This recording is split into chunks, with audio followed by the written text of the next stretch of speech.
Thickness रही होगी, वो थिकनेस हमने ड्रा नहीं किया, एक क्रॉस सेक्शन ऐसे लिया है और ट्रायंगुलर शेप ऑब्जर्व हो रहा है, उसी को ड्रा कर दिया जाता है। इसे प्रिंसिपल क्रॉस सेक्शन भी कहते हैं। अब जो है इसमें जैसा कि मैंने कहा, फिगर में दिख रहा है कि एक प्लेन सरफेस तो ऐसे होगा, एक इधर होगा और एक इधर होगा। एक्चुअल में अब कोई प्रिज्म अगर हम ले रहे हैं, अगर उसका क्रॉस सेक्शन ट्रायंगुलर है, तो एक्चुअल में सही मायने बात तो यह है कि उसमें 3 प्लेन सरफेसेस होते हैं, लेकिन हम 2 ही की बात क्यों करते हैं, that is the important part. इसलिए हम 2 की ही बात करते हैं। कभी भी प्रिज्म पर अगर कोई रे इंसिडेंट होती है तो किन्हीं 2 सरफेसेस पर ही रिफ्रैक्शन होगा।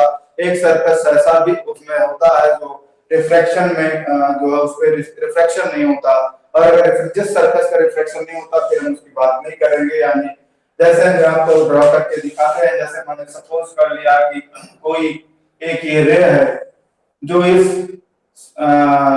रिफ्रैक्टिंग सरफेस पर इंसिडेंट होती है, बाहर एयर है और इस मटेरियल का रिफ्रैक्टिव इंडेक्स सपोज कर ले रहा हूं म्यू है, जो कंपैरेटिवली एयर के रिस्पेक्ट में डेंसर है, तो डेफिनेटली ये रे इधर टुवर्ड बार-बार कहीं ना कहीं डिस्टर्ब हो रहा है।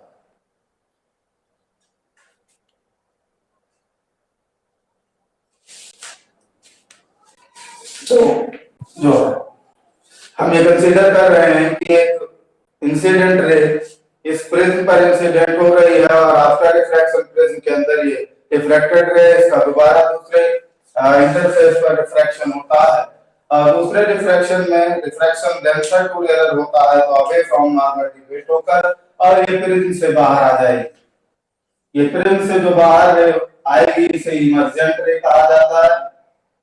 कई बार इस चीज को हम बात कर चुके हैं। ये इमर्जेंट रे है और जो ये नॉर्मल से जो एंगल सेपरेट करेगी दैट इज रिटन स्मॉल ई, और यहाँ एंगल ऑफ इंसिडेंस है ये स्मॉल आई है, और यहाँ पहले रिफ्रैक्शन में ये एंगल ऑफ रिफ्रैक्शन है, यहाँ पर दूसरे सरफेस पर रिफ्रैक्शन हो रहा है और एक्चुअल में तो एंगल ऑफ इंसिडेंस है, लेकिन आप लोग स्मॉल आर ही लिखते हैं, एक को आर डैश लिख दे रहे हैं, ये सेकंड वाला आर डैश।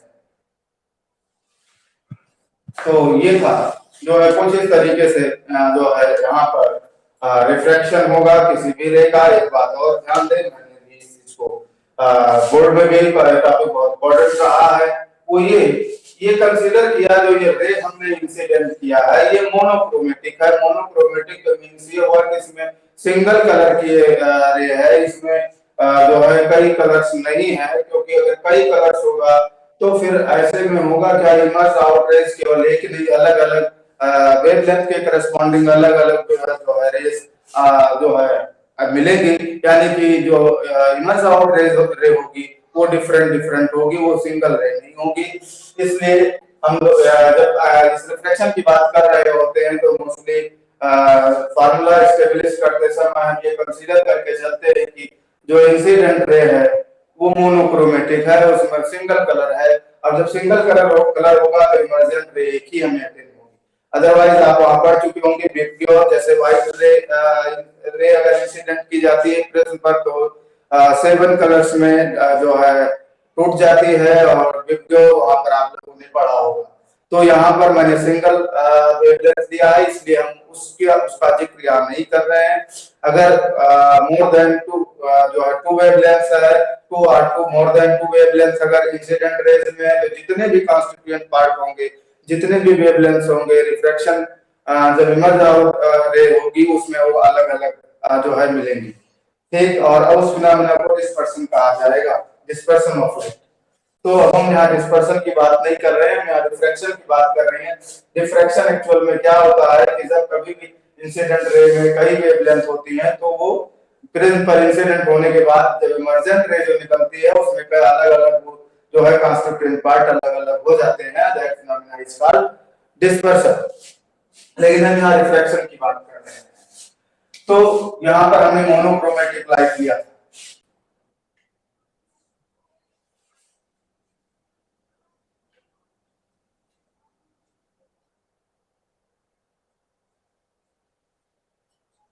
ये मैंने मोनोक्रोमेटिक लाइट दिया था और इंसिडेंट किया और कुछ इस तरीके का फिनोमेना हमको मिल रहा है। तो जो है सपोज कर ले रहे हैं कि ये जो दोनों रिफ्रैक्टिंग सरफेस है जिन पर रिफ्रैक्शन हुआ है उनके बिटवीन जो एंगल है दैट इज कैपिटल ए और इसे कहा जाता है प्रिज्म एंगल। तो मोस्टली ज्यादातर प्रिज्म जो हम लोग यूज करते हैं वो इक्विलैटरल होते हैं और अगर इक्विलैटरल होंगे तो प्रिज्म एंगल ऐसे सिचुएशन में 60 डिग्री ले लिया जाएगा, लेकिन कोई जरूरी नहीं है इसलिए हम ऐसा नहीं करते। कई बार हम रेक्टेंगुलर प्रिज्म भी लेते हैं जिसमें जो है एक एंगल 90 डिग्री होता है, बाकी दो 45 होते हैं। तो कोई जरूरी नहीं है कि वो वैसा ही हो, इसलिए हम अभी जनरल में ये ही लिख रहे हैं। तो जो है अब अगर हमने ये चीजें यहाँ कंसीडर कर लिया है तो थोड़ा सा हम इसको दोनों नॉर्मल्स को आपस में आगे रिट्रेस करके थोड़ा मिला लेते हैं तो कुछ ना कुछ ये एंगल होगा, नाम भी हम यहाँ लिख दे रहे हैं। तो सपोज कर लिया ये रे जो है पी क्यू इंसिडेंट रे है और क्यू आर प्रिज्म के मटेरियल में रिफ्रैक्टेड रे है और आर एस इमर्जन रे है, ठीक। और इस पॉइंट को अब चूंकि इस एंगल को मैंने ये लिखा है तो लोग कैपिटल ए वर्टेक्स भी लिख देते हैं और इसे बी और इसे सी लिखते हैं। इसे इस एंगल को मैं अभी सपोज कर ले रहा हूँ कैपिटल टी लिख रहा हूँ तो यहाँ कैपिटल टी बी इस टर्मिनल को मैं लिख दे रहा हूँ। एक अपने हिसाब से अपना जो भी सिंबल आप लिखना चाहें लिख सकते हैं। तो यहाँ पर एक बात और देखें, भाई इंसिडेंट रे तो ये है और इमर्जेंट रे ये है। तो अगर हम ये देखें कि भाई इंसिडेंट रे की डायरेक्शन से इमर्जेंट रे कितने एंगल डिवाइड हो गई है तो कैसे पता कर पाएंगे? तो फिर तो हमको क्या करना होगा, दोनों को रिट्रेस कर लो। ये इंसिडेंस की डायरेक्शन को आगे बढ़ा देता हूं मैं, ये इंसिडेंस की डायरेक्शन को और ये इमर्जेंस की डायरेक्शन को आगे बढ़ा देता हूं। तो आप देखेंगे ये एंगल जो होगा यही क्या है, एंगल ऑफ डिविएशन है, एंगुलर डिविएशन है। अब ये एंगुलर डिविएशन अगर हम पता करना चाहें तो कैसे पता कर सकते हैं, ये सब बातें यहाँ आती है। तो जरा हम देखते हैं क्या हो सकता है, क्या पॉसिबिलिटीज हो सकती है ऐसे सिचुएशन में।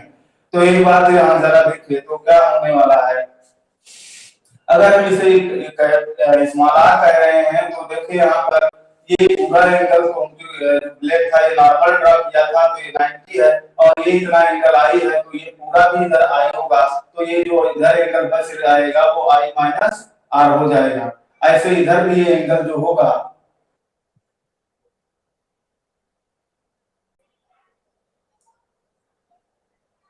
जो ये एंगल यहाँ आने वाला है ये आर ई जो है ई माइनस आर डैश होने वाला है, ई माइनस आर डैश दिख रहा है यहाँ पर, इसमें दिख पा रहा है। अच्छा तो ई माइनस आर डैश ये जो एंगल इधर बन रहा है ये एंगल जो होगा वो ई माइनस आर डैश होने वाला है। तो अब अगर हम बात करें कि ये भाई एंगल ऑफ डिविएशन कितना होगा तो आप पढ़ चुके हो किसी भी ट्रायंगल में तो इंटरनल एंगल्स का जो सम होता है दैट गिव्स थर्ड वर्टेक्स पर जो एक्सटीरियर एंगल बनेगा उसके इक्वल होगा, यानी कि डेल्टा इक्वल टू डेफिनेटली होना क्या ये आई माइनस आर और plus E minus R dash, इन दोनों को ऐड कर दो तो डेल्टा आ जाना चाहिए, यानी delta equal to I plus E minus R plus R dash. तो एक रिलेशन हमको यहां से ये मिल रहा है। अब नेक्स्ट आता है कि और कोई क्या रिलेशन मिल सकता है, जी बिल्कुल और भी कुछ रिलेशन यहाँ से मिल सकते हैं। वो क्या होंगे, अगर हम इस पूरे जो है रोम्बस बन रहा है इस रोम्बस की बात करें पूरा, यानी कि ए आर टी क्यू ये जो पूरा रोम्बस बन रहा है तो यहाँ पर ये दोनों ब्लैक कलर्स यहाँ पर नॉर्मल थे तो ये एंगल 90 है ये 90 है। और किसी भी अगर रोम्बस है फोर साइडेड यानी क्वाड्रिलेटरल है तो क्वाड्रिलेटरल के केस में चारों इंटरनल एंगल्स का सम 360 होता है। तो अगर दो एंगल ये 90 ये 90 निकल रहा है तो डेफिनेटली बाकी दो एंगल्स का सम 180 होना चाहिए। तो इसका मतलब ये हुआ कि हम ऐसा यहाँ लिख सकते हैं यानी ये प्लस ये एंगल तो ये है और इधर का इंटरनल एंगल कैपिटल टी है तो ए प्लस टी जो होना चाहिए वो तो 180 होना चाहिए, डेफिनेटली ये चीज होना नहीं होना। लेकिन अगर आप एक बात और ध्यान दें, ये इक्वेशन सेकंड हो गया, अगर हम इस ट्रायंगल लोअर साइड में लोअर मोस्ट में जो छोटा ट्रायंगल बन रहा है इसमें r plus r dash plus t ये अगर देखें तो ये भी 180 होना चाहिए क्योंकि किसी भी ट्रायंगल पे सभी तीनों इंटीरियर एंगल्स का सम जो होता है वो भी 180 ही होता है, यानी कि r plus r dash plus t जो होना चाहिए that must be equal to 180 degree. ये इक्वेशन थर्ड हो गया। अब अगर हम सेकंड और थर्ड को कंपेयर कर लें तो हमें एक रिलेशन कहां से मिलेगा, comparing third and second, comparing second and third. अगर हम सेकंड और थर्ड को कंपेयर कर देते हैं तो हमें एक रिलेशन मिलेगा a plus T equal to R plus R dash plus T, R plus R dash plus T. तो यहाँ से देखिए कि तो कैंसिल हो जाएगा और एक बहुत इंपॉर्टेंट रिलेशन मिल रहा है R plus R dash equal to ये, बहुत यूज होने वाला है ये चीज, कई बार इसको हम यूज करेंगे कि आर प्लस आर डैश होगा that will be equal to capital A. अब अगर r plus r dash equal to capital A था तो इक्वेशन फर्स्ट के अकॉर्डिंग अगर हम वैल्यू इसमें पुट करते हैं from equation first angular division delta equal to i plus e minus E, ये बहुत इंपॉर्टेंट रिलेशन एक और यहाँ से मिल रहा है, किसी भी प्रिज्म से किसी भी इंसिडेंट रे का जो एंगुलर डिवीजन जनरेट होगा that will be equal to i plus c minus A. और दूसरा एक रिलेशन इंपॉर्टेंट रिलेशन ये मिल रहा है r plus r dash equal to A. तो ये दो रिलेशन बहुत इंपॉर्टेंट है, किसी भी प्रिज्म के जनरल क्वेश्चन में खूब यूज होंगे। हालांकि नेट में बहुत ज्यादा रिप्लियां है, लेकिन कई बार अगर मान लीजिए इसमें कुछ ऐसा क्वेश्चन आ गया जनरल आ गया, जैसे हम लोग जनरल क्यों क्या बोल रहा हूं मैं, जनरल क्या क्या मतलब हुआ देखिए तो ध्यान दीजिए, मोस्टली जो आप लोग बोर्ड में पढ़ रहे हो उसमें ये कंसीडर किया था मिनिमम एंगुलर डिवीजन, एक टर्म से यूज होता है मिनिमम एंगुलर डिवीजन।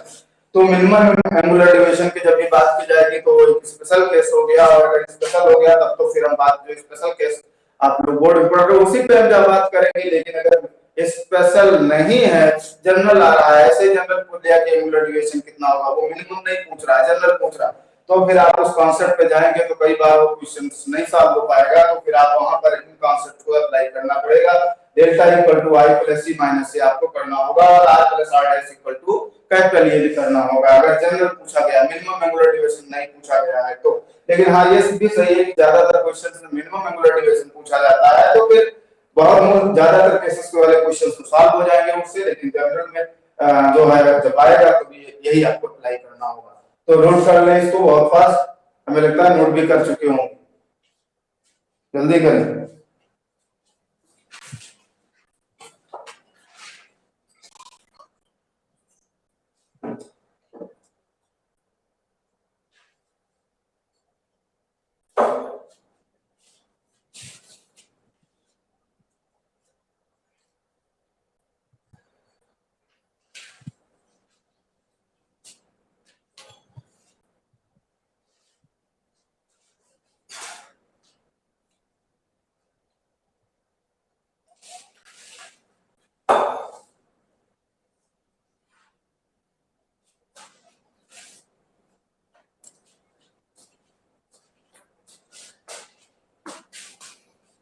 हो चुका।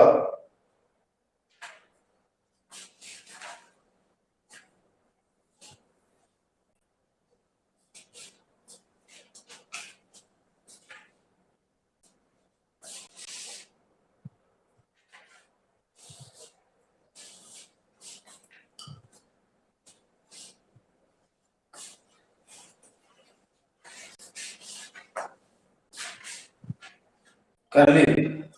तो ये दो बहुत इंपॉर्टेंट फॉर्मूले हैं, नोट कर ले कौन कौन है। R plus R dash equal to ये है angular division delta equal to I plus C minus C. अब स्पेशल केसेस में हम आते हैं, तो स्पेशल केसेस में क्या होने वाला है, मिनिमम एंगुलर डिवीजन की बात करें। जैसा कि आप देख रहे हैं एंगुलर डिवीजन आई और ई पर डिपेंड कर रहा है। ये तो प्रिज्म एंगल है वो तो कंफर्म होगा, जो भी प्रिज्म आप लेंगे उसके लिए प्रिज्म एंगल कांस्टेंट होता है, उसमें तो कोई वेरिएशन की बात आएगी नहीं। वेरिएशन की बात आएगी आई और ई में, तो आई और ई जैसे से बदलेगा एंगुलर डिवीजन बदलेगा। तो अगर एक बार इसमें ग्राफ ड्रॉ किया गया जो है एंगुलर डिवीजन डेल्टा और एंगल ऑफ इंसिडेंस के बिटवीन जब ग्राफ ड्रा किया गया तो कुछ इस तरीके से ग्राफ मिलता है। ये प्रैक्टिकल ग्राफ है तो इसलिए इसको लर्न करके याद रखें। ये देखा गया कि जो ग्राफ है ये एंगुलर डिवीजन एक्सिस मैंने लिया है और angle of incidence I axis लिया है। तो इसमें एक बात ये देखी गई कि भाई जब जो है एंगुलर डिवीजन जैसे जैसे आई की वैल्यू बढ़ रही है शुरुआत में, वैसे वैसे एंगुलर डिवीजन कम होता जा रहा है और एक डिफरेंट एंगल पर पहुंचकर एंगुलर डिवीजन मिनिमम हो जा रहा है और उसके बाद में फिर से एंगुलर डिवीजन बढ़ने लगता है। तो कुछ इस तरीके से, यानी यहाँ पर ये एंगुलर डेविएशन मिनिमम हो रहा है, ये डेल्टा मिनिमम वाला केस है। और इसमें एक खास बात ये देखी गई कि ऐसे सिचुएशन में जब एंगुलर डेविएशन मिनिमम हो रहा है तो फिर जो एंगल ऑफ इंसिडेंस होता है वो एंगल ऑफ इमर्जेंस के इक्वल हो जाता है। और एक बात, अगर आई और ई इक्वल हो जाएंगे तो ऐसे में यहाँ ई और आई अगर इक्वल हुए तो आर और आर डैश भी इक्वल हो जाएंगे। तो उसके साथ सबसाइडरी कंडीशन है वो तो होना ही है। अगर आई और ई इक्वल हुए या आर और आर डैश इक्वल हुए तो दूसरा अपने आप हो जाएगा, तभी स्नेल्स लॉ वैलिड होगा, अदरवाइज स्नेल्स लॉ इनवैलिड हो जाएगा। तो आई और ई अगर मैं कह रहा हूं इक्वल हो गया है तो इसका मतलब आर और आर डैश भी इक्वल हो जाएगा। ये मिनिमम एंगुलर डेविएशन का कंडीशन है। अगर मिनिमम एंगुलर डेविएशन के लिए आप जा रहे हो तो angle of incidence equal to angle of emergence and R equal to R dash, ये दो कंडीशन से आएंगे। और अगर ये दोनों आप यहाँ अप्लाई कर लेते हो तो ऐसे सिचुएशन में आप मिनिमम एंगुलर डेविएशन को सॉल्व कर पाओगे। यानी कि अब हम इन इक्वेशंस के अकॉर्डिंग अगर हम मिनिमम एंगुलर डेविएशन पे जाते हैं तो फिर हम क्या लिखेंगे, फिर तो हम यहाँ पर लिख सकते हैं delta minimum equal to I plus E, I और ई दोनों इक्वल हो जा रहे हैं तो आई प्लस आई और माइनस ए, तो डेल्टा मिनिमम इक्वल टू जो आएगा वो 2i माइनस ये हो जाएगा। तो यहाँ से i equal to delta minimum plus ये अपॉन 2 आ जाएगा, ये एंगल ऑफ इंसिडेंस हो जाएगा। और अभी मैंने कहा था r plus r dash equal to ये होता है और r डैश भी मिनिमम एंगुलर डेविएशन के केस में इक्वल हो जाता है, तो r plus r equal to ये हो जाएगा, 2r इक्वल टू ये हो जाएगा, तो r इक्वल टू ये बाई 2 हो जाएगा। इस तरीके से एंगल ऑफ इंसिडेंस और एंगल ऑफ रिफ्रैक्शन, अगर फर्स्ट केस में एंगल ऑफ इंसिडेंस आई है और एंगल ऑफ रिफ्रैक्शन आर है और रे बाहर मीडियम से प्रिज्म के मटेरियल में जो है इमर्ज हो रही है, तो ऐसे में आप मीडियम के रिस्पेक्ट में प्रिज्म का रिफ्रैक्टिव इंडेक्स अगर लिखेंगे स्नेल्स लॉ के अकॉर्डिंग तो sin i upon sin r होगा। और फिर ऐसे में आप इस वैल्यूज को यहाँ सॉल्व कर लेंगे, पुट कर लेंगे, तो sin i की वैल्यू हम सॉल्व कर चुके, delta m plus a upon 2 और अपॉन में sin a बाई 2। तो इस तरीके से ये प्रिज्म के रिफ्रैक्टिव इंडेक्स के लिए फार्मूला है। ये जो म्यू है यहाँ पर, mu is the refractive index of prism material with respect to the medium in which the prism is placed. तो आप इसका यूज करके आप रिफ्रैक्टिव इंडेक्स प्रिज्म के मटेरियल का सॉल्व कर सकते हैं। तो ये था।